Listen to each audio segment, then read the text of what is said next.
I mean, so what do you think has changed that's made dating so difficult? Like, what do you think? Yeah, so I mean, to y'all's point about how IG just amplifies all of the extra stuff that people are doing, whether it's the money or the jewelry or the titties or the booties. Yeah. Everybody need a BBL and everybody need a gold chain, and it's just not what life is like for real for most of us anyway. That's true. That's it's not true. realistic, man. People gotta say realistic goals in dating, man. You know what I mean? Yeah. Mm-hmm. But you know, I think these rappers kind of mess up everybody's perspective. Because even like yesterday, I seen some rapper had his girl in the truck in front of the bank. You know what I'm saying? Like showing everybody, look, I just went to the bank and took out 20 grand. Look, I'm about to bless everybody can't do that. Like that's what average, like regular people are expecting from their spouse. And they're not even married or nothing like that. I'm just gonna give you $20,000 at the bank. Like, hey baby, Merry Christmas. But as soon as you turn off the camera, right, you need to give me them bands right back. And then they're gonna go home. They broke up tomorrow. He gonna be mad. Now you go to the school break. You just gave her 20 grand to go spray with the next man. That's true. I think a lot of celebrities do give people that false narrative that when you're in a relationship, this is what's supposed to happen.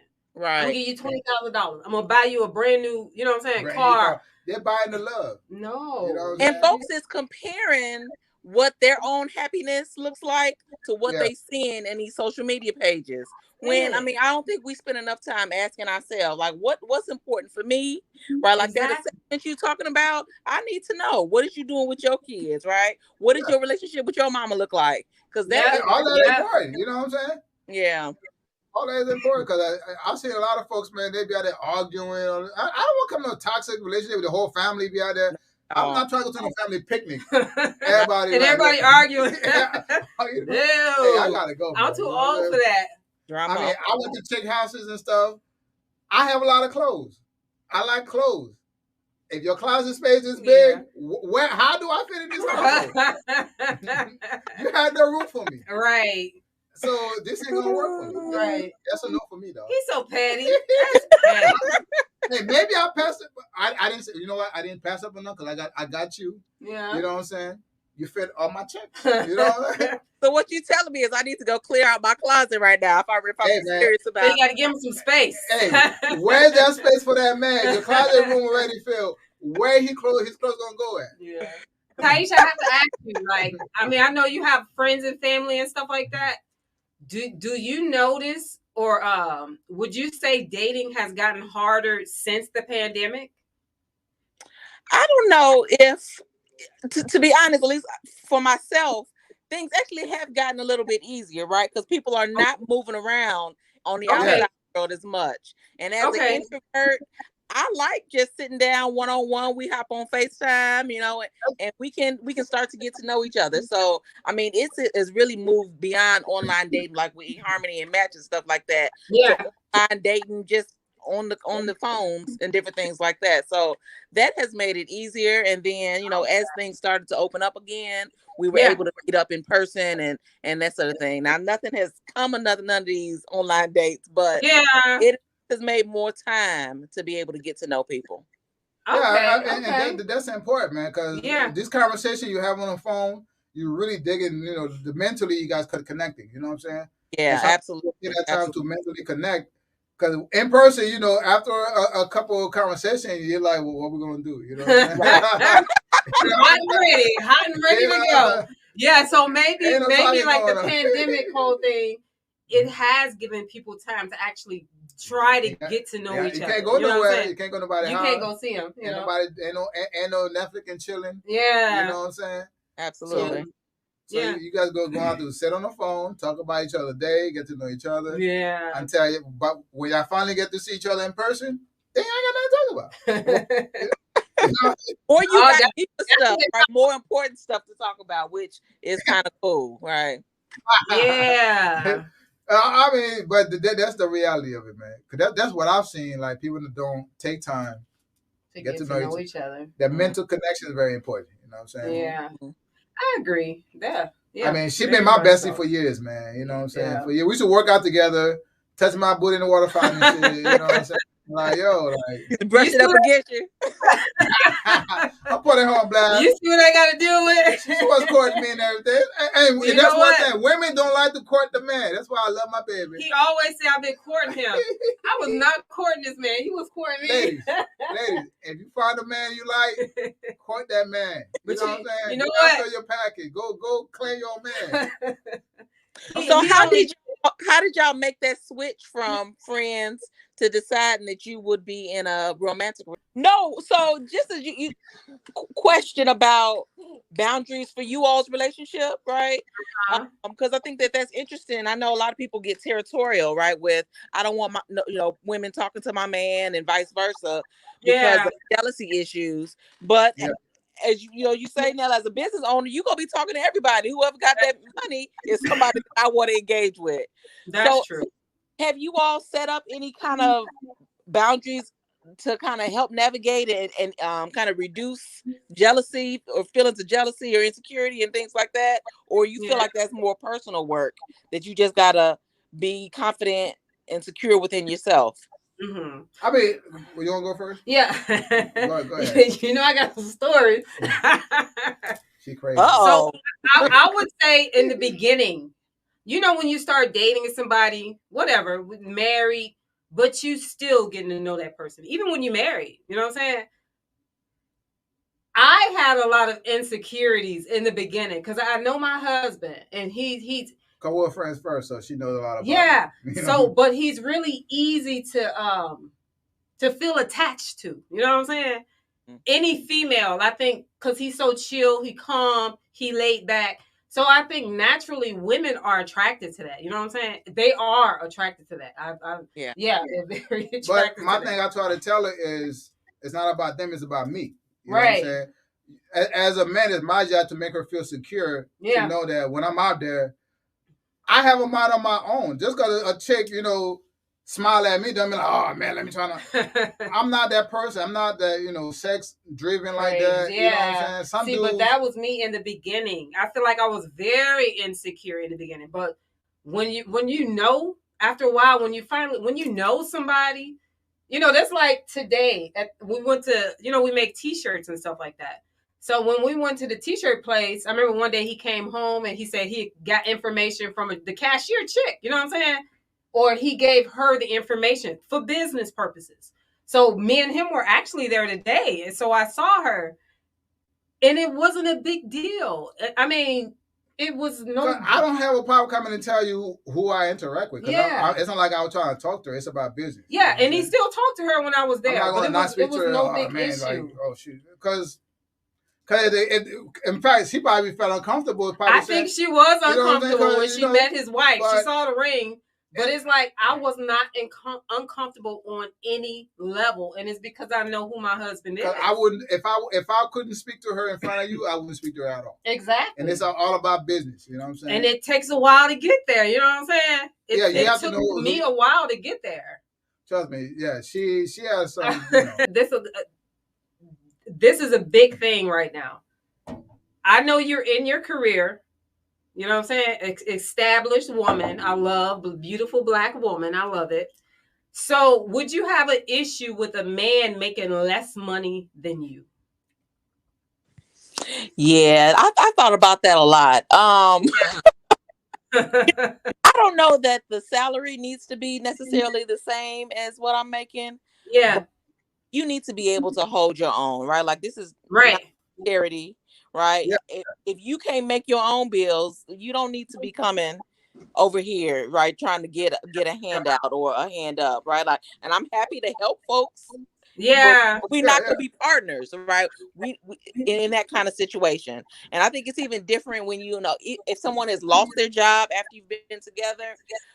Because for me, it's not just about how much you earning, right? But what your mentality is. Are you a hustler or are you happy to just sit back on the couch and wait for something to drop in your lap? Yeah, right? Like, that's not the kind of lifestyle that I have, and that's not gonna be a good partner for me either. So yes, I would date somebody who earned less money than I did, but they also need to have a hustler, ambitious kind of mindset. To me, look at how we go grow and build together. Right. Yeah, right. Sometimes you know when you connect, you could help elevate that person. You know what I'm saying? You know, absolutely. I mean, it's highs and lows to this whole thing, and you know, I plan on being with somebody for the long haul, right? And there's gonna be some changes when you say rich or poor or sickness and health. I mean that, right? All that stuff happens too, up and down. Absolutely, up and down. all of that stuff is gonna happen, and I'm there. You know, I believe that I will be standing by my partner through it all. But again, it's sitting around making excuses, being complacent is not something that I would be willing to be. Yeah, that's fair. That's, but you know, a lot of people just comfortable sometimes in this situation. You know what I'm saying? That's what I mean. Like from when I was 15, I always had a side hustle, man. Yeah, I could never just have the one income. I always had some, 2, 3 little extra little money coming on the side, no matter what. You know what I'm saying? Yeah. But that's crazy. It makes me think about, like, I know you're on Facebook and stuff like that. But when you start seeing those memes when it's getting cold outside, and then it's like these dudes looking for the chick house to go to, they need somewhere to go. That's crazy. But that's real though. I know some people that get with them big girls. No, that's crazy. When it's tax season and everything. Yeah. Hey, big girl high demand coming up in tax season and stuff like that. See, but I feel like that's what's making dating hard too. People just trying to come up on somebody else. Yeah, I mean, that's how it is. And that's not. Well, man, this is some good stuff. This is some good content, man. I appreciate you and your wife for sharing. And this is wholesome conversation that needs to be discussed. And like you say, even along from a religious standpoint, from a Christianity standpoint, this is no longer taught, which is the importance of the benefits that come along with marriage, right? Yeah, exactly. That should be the end goal. And we're in the Bible, that's always a clear goal. You get married to not fornicate. You know what I'm saying? Right. Okay. And it's the right thing to do. You know what I'm saying? Like you say, to me, this is just my personal opinion. It don't look good for me. I can't see myself doing it. Saying I'm 41 years old now, being 40, 45 or 50 years old, and you introducing your other half to somebody else, and you saying, "Hey, this is my old lady," exactly. or this my dude, or this my boyfriend at 50 years old. Nah, that don't even make sense, right? Mm-hmm. Right. You want to introduce, hey, this is my wife, or this is my husband, and we've learned how to downplay and navigate through that, and say, hey, well, this is my significant other. Right. Yeah, and being your significant other doesn't necessarily mean that you're married, but we've learned how to adapt and attach to the marriage or whatnot without really truly being married and calling it significant other. Exactly. You know what I'm saying? Significant other, like, shoot, you could be in a homosexual relationship and have a significant other. Right. It's absolutely. So there's a lot of deception there. Yeah, there's a lot of deception there. But I thank God for people like you and your wife, because we go way back, you know what I'm saying? And I've actually sat down with you and your wife or whatnot and got some insight. But I think there has to be some accountability. And I think so much is that the rut that we're in right now, we as men have to take some kind of accountability for that, because the charge is always God holds a special place in his heart for a man.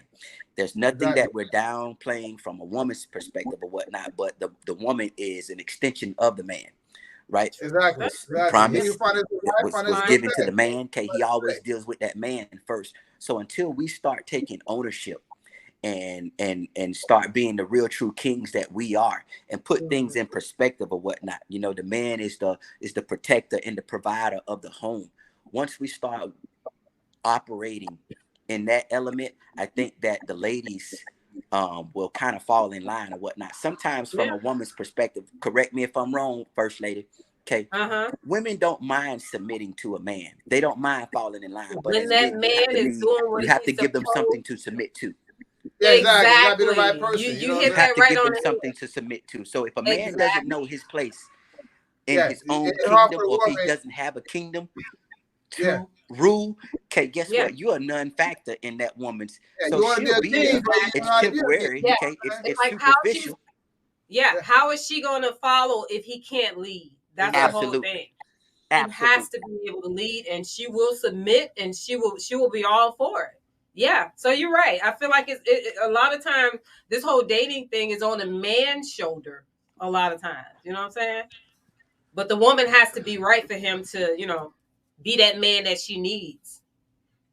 Absolutely, and most women they're looking for, not so much as a masculine type of in a beating on my chest, but they're looking for that father figure. They're looking for someone leader. That leader. You know what I'm saying? From that perspective. But when you think about these young men coming up, but half of them come from broken homes, so they don't know about being that king that they need to be in this relationship. You know what I'm saying? Yeah. You know what I hear? Oh, go ahead, Fly Guy. I totally agree. But this is the kicker for that, right? They can't really use that as a valid excuse, and this is the reason why. Even though they come from broken homes or whatever case they come from, right? It's platforms like this for them to get the intel and to get the training that they need to become the men that they are, because that's what you're doing right now, right? So there's somebody out there listening, okay, that may come from a broken home that doesn't know any better. But guess what? This is a platform for him to be able to get equipped to become that better man. That's why we try to do this conversation, to put the word out there. Because even with my son, it's hard for me to punish him for certain things if he did not know that thing was wrong to begin with. You know what I'm saying? That's why today I tell you, hey, this is wrong. This is how you're supposed to do this and that. But tomorrow, if you know better. You know better than that. Yeah. You know what I'm saying? Yeah. So and when you know better, you should do better. You should do better. You know what I'm saying? Exactly. So that's why we're trying to, spread the word out. Okay, you saying I can't find a good spouse or a good mate? Like, really, is it that you can't find a good spouse, or is that like you don't know how to commit to one? You know what I'm saying? Because y'all screwing each other, y'all fornicating left and right. We're having all these babies popping up left and right, but people not committing to this relationship, not taking it to the next level, because they're scared or they don't know how to be in this committed relationship. You know what I'm saying? Yeah. Wow. You know what I'm saying? You can hear me? Yeah, because for me, commitment always been the end. And the longer you spend in that arena, the more comfortable you get. So then, watch this now. The end goal is no longer to be committed or to be married. Because they're going to feel like we're ready to commit a relationship. You know what I'm saying? See, and that goes back to the saying, why buy the cow when you can get the milk for free? Because they're always saying, and that's what's going on in our world today now. It's a lot of milk. A lot of milk going around. But they don't understand with that marriage commitment, you know what I'm saying? Without that piece of paper, there's a lot of things that y'all just dating you can't do. Yeah. God forbid either one of y'all dies, you have no power over what happened to that person. You know what I'm saying? That's why people need to understand there is power in marriage. You know what I'm saying? Absolutely. You can't claim nothing after that person gone. Go. You gotta go to court now trying to get this paperwork when you didn't want to do it from the beginning. That's true. But now you gotta go to court trying to get, because you're not getting his income. Yeah. Or the benefits that you would have got if y'all was married. You know what I'm saying? One of the young ladies, is she still on? No. She left already, but go ahead. Okay, she left, right. She made a valid point, right? Because women have the same opportunity now as men, right? So they get their own money. They're entrepreneurs. You know what I'm saying? Right. They doing their own thing. They're independent to if that's what you want to call it, right? And I think along the lines of, she was like, man, women really don't need a man in that perspective like they did in the olden days, right? But that's like totally opposite, okay? Because when you think about it from a biblical standpoint, that the woman was created to be the help to the man, right? So I need you, baby, okay? And you need me. We need each other. And we've all heard the cliche of teamwork make the dream work, okay? We say it's cliche, but it really holds some weight, and it's very, very significant in relationships.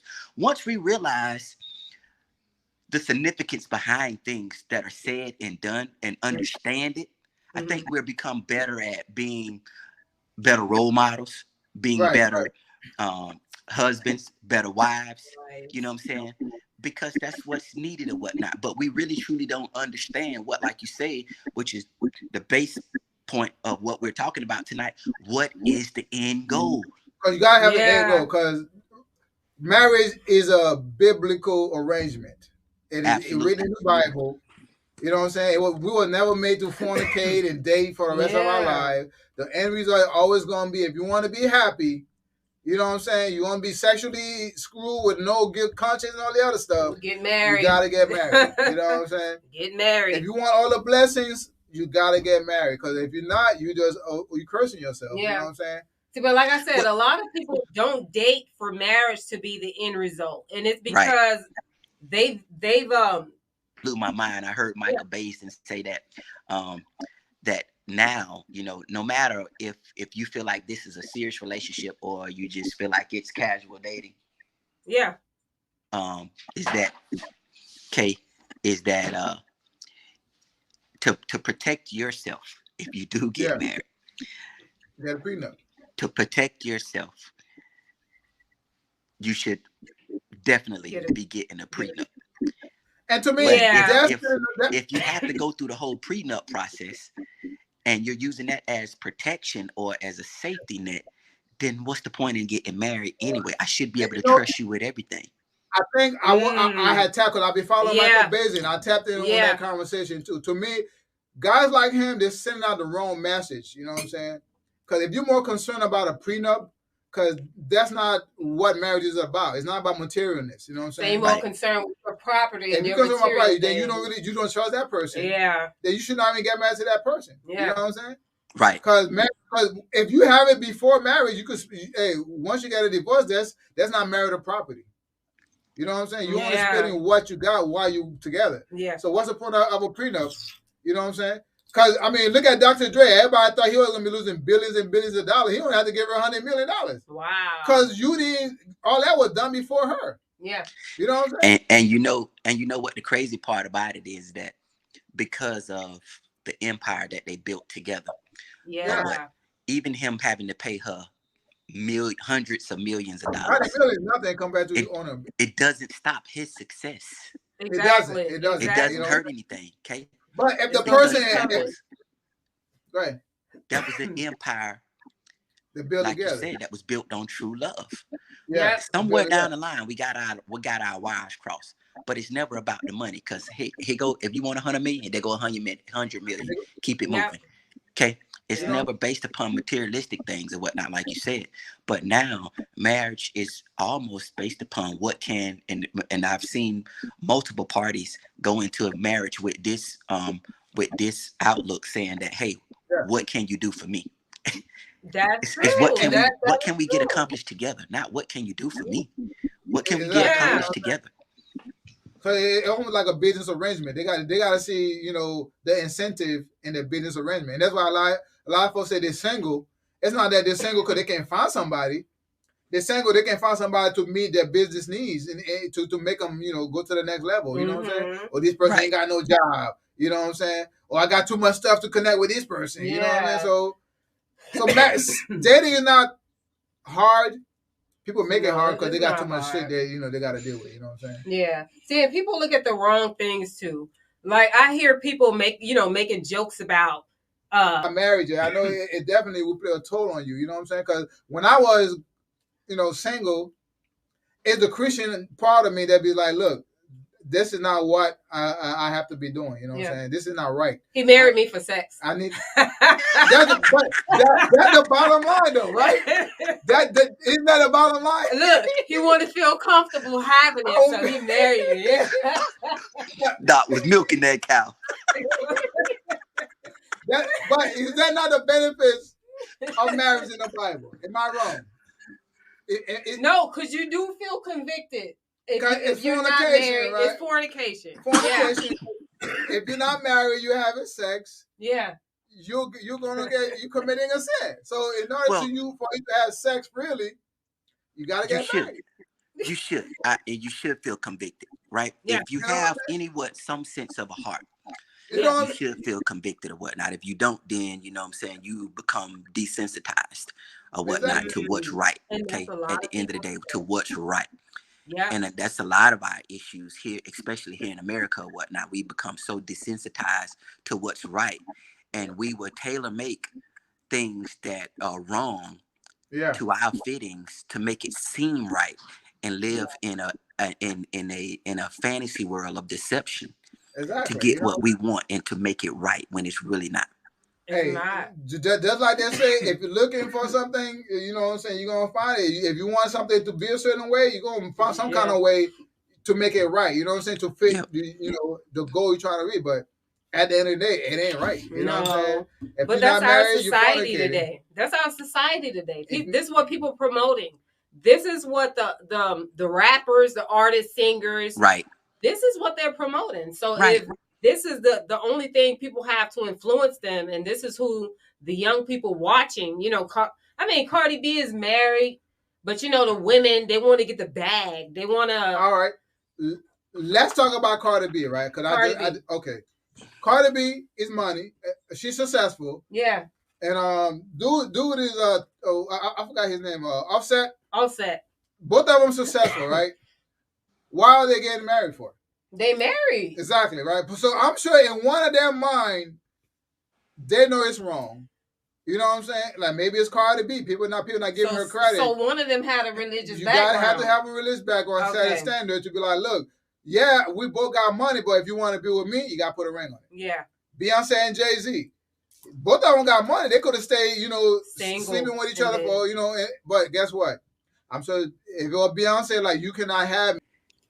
As a woman or as a man, that does not give me a free pass to not perform in my duties of a husband or as your best friend. That's true. That's true. I'm still obligated to that. Obligated. Oh, I ain't gonna cook. I ain't gonna cook the night for him. Oh, I ain't gonna give him none. No, that's funny you saying that. You can't run that. That'll derail a relationship quick. That's why people have to understand. Yeah, we mad at each other, but guess what? When you go to bed, wake up tomorrow. Yeah, it's a whole new day. Forget about it. You gotta start fresh. Start fresh. You know what I'm saying? Yeah. You can't hold grudges. And that's why one thing I try to pass on, you cannot hold grudges in marriages and shit. That's true. And a relationship, really. If you want your relationship to last, you can't hold grudges. You cannot hold grudges. Because guess what? You hurt yourself in this relationship. And it's not going to go forward. You know what I'm saying? Yeah. See, but that's the thing. That's kind of personal, but I'm going to say it anyway. But like when me and my husband have been mad at each other, I still do my duties as a wife. I still cook. I still do that. It's been times where we've not been on the same page, and he's come home and he went to the restaurant and got food and eat it in the car. I don't know what to expect. And I'm like, I cooked. Like, why you buy something to eat? I'm gonna still eat. I cook. See, but that's the thing, and I'm not sure where I got that from, but somebody told me that. I ain't trying to start. Somebody told me that, like, if you know things are not like 100% or on the track that you want it to be in your marriage, you still carry out your duties, and that's what I do. If we mad at each other, I still cook for him. He probably look at me like I'm crazy. Like, did she put poison in my food? See, I trust her cooking, even though we're upset because I know she had that personality. Yeah, I ain't gonna poison my husband. Even though she be watching them shows. But the ex-wife though, nah. You know what I'm saying? That's what I think. That's what I think it is. I think sometimes your past makes you feel like the person that you with now is going to do the same thing to you that the person did in your past. Yeah. So he was always preparing himself. Like, but when you showed him otherwise, exactly. Getting benefits. Exactly. When we were mad at each other, he felt like I'm gonna cook him nothing to eat. I still cook him food, but guess what? He came home with food because that ex-wife or whatever, showed him, hey, we mad. I'm not cooking you nothing. Hey, I mean, but you still gotta eat. I'm not trying to sit around the house starving. Yeah, but I still do what I'm supposed to do. But now over the years, you know what I'm saying? Yeah. We have a better understanding. Yeah. We're bonding with each other, you know what I'm saying? But we have to learn, like, hey, just because we're mad, and shit changed, we're still married. We're still married. Bill's still